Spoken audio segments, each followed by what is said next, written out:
ভালো বলেছে তো। বাবার রক্ত দেখে কোনো মেয়ে চুপ থাকতে পারে না। ইয়ে মানে? খুব সুন্দর বলেছ। জানো, আমার ওই ছেলেটা ও কোনোদিন আমাকে এমন কথা বলেনি। আজ মনে হয় একটু বেশি খেয়ে ফেলেছেন। চলুন ঘরে চলুন।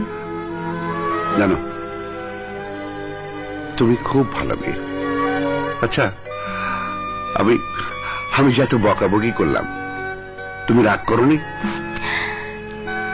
না, মা বলতেন মুরব্বীরা বকাবকি করলে ছোটদের রাগ করতে নেই।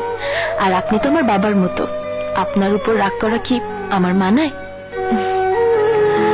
বাহ বাহ মেয়ে, তোমার বাবা মা তোমাকে খুব ভালো শিক্ষাই দিয়েছে।